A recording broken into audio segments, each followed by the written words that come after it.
Embrace the magic. Greetings, wizards! Today I want to talk about the top 5 debuffers in the game, and this is because I believe debuffs are such a cool thing in Pathfinder that you don't see as much in D&D, for example, and there's a lot of unexplored debuffs, in my opinion, that I think everyone should know about. But what makes a good debuffer? I believe there are 3 primary things: lowering enemies' AC, saves, and dispelling buffs. But without further ado, let's start with our number 5, Incense Synthesizer. And there are 2 main reasons why I place it on top 5. First of all is Toxic Incense, which gives enemies a -2 alchemical penalty to saving throws against poisons and can stack up to 3 times. And Unsettling Fog, which is a -2 penalty to saving throw against mind-affecting effects and can also stack up to 3 times. So why is this relevant? Well, it's basically an AoE with no save that can debuff up to a -6. So here, for example, I'm gonna use the poison debuff and just trying to position myself to get everyone covered. And then I'm gonna use Stinking Cloud, which has a poison tag, and by the way, it works with Corruptor Mythic. And let's see how many creatures are affected. Well, pretty much all of them, and that's because of the Incense Fog helping debilitate them. Likewise, if I choose the mind-affecting incense, I can try something that has a mind-affecting tag. For example, a Best Jokes build, which uses Hideous Laughter, and that's mind-affecting. And as you can see here, I was able to get 2 of the enemies with the help of the Incense Fog.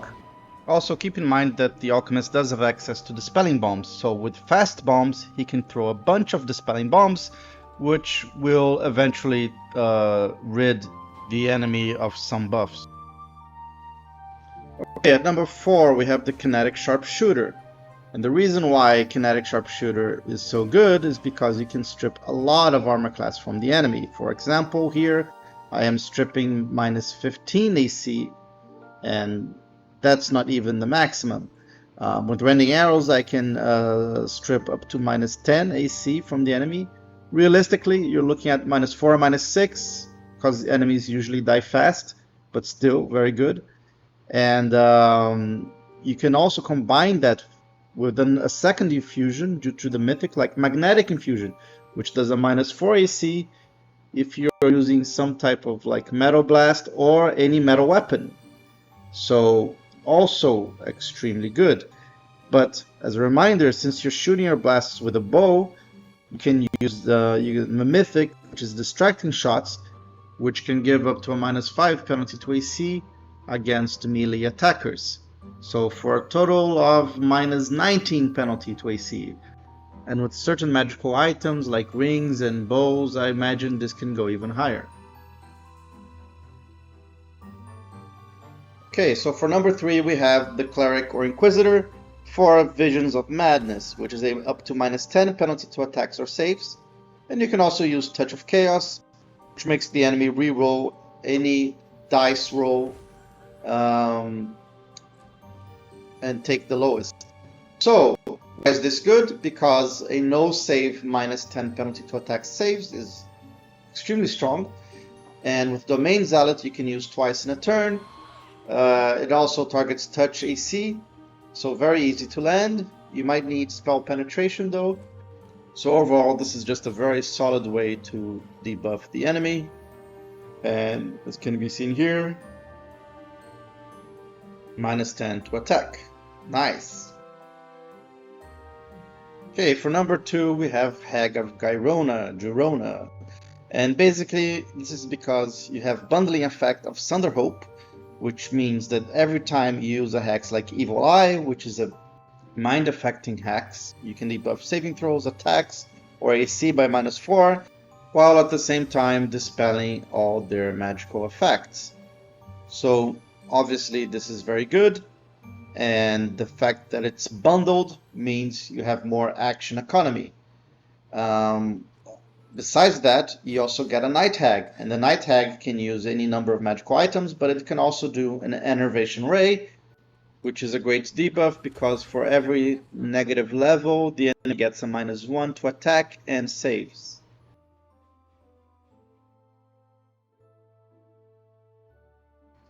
Okay, so as Honorable mentioned, the Fake Celebrity Magic Deceiver archetype I think has a bit of potential because of the Inhibit Heroics, which is a great capstone. It does a -4 penalty to armor class and saves, and the radius, as you can see here, is quite good. Besides that, you have all the peer into spells that only the Magic Deceiver gets, and these are either penalties up to -6 to Reflex, Fortitude, Will, as well as up to, say, a -10 to touch armor class. And the fact that you can also fuse spells means you can bundle these types of effects together, and this can be potentially a very good way to debuff the enemy. So for example, you can fuse Greater Dispel Magic with one of the peers. So in this example, I'm going to use Greater Dispel Magic with peer into Avoidance. So here I was able to dispel some of the effects, although the peer was saved, but I think the trick to the peers is maybe trying to target the lowest save on the enemy, while at the same time maybe debuffing another save that you want to debuff.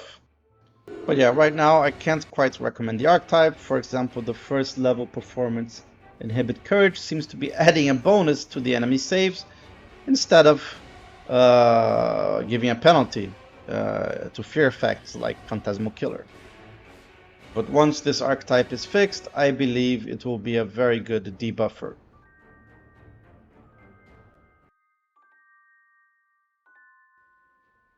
So for number 1, I'm gonna say Plague of Pestilence Shaman.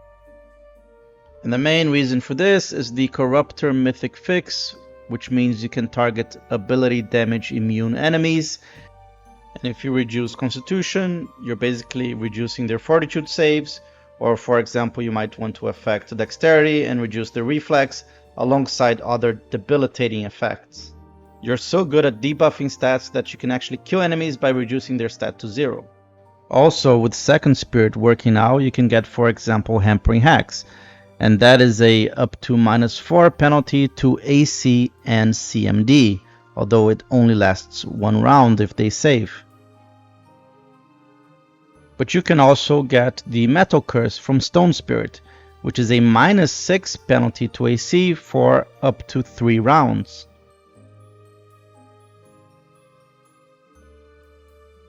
And of course, Shaman still has access to witch hexes like Evil Eye.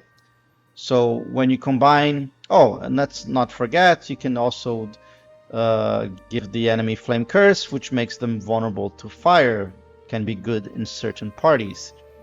So combining the Plague of Abaddon with all its mutations, as well as the Shaman hexes, which are really good, means you have one very capable debuffer, and probably the best in my opinion. So here, for example, after using the Living Plague, the enemy will approach me and die, all because of the stats damage that he got upon approaching me, or from the Living Plague.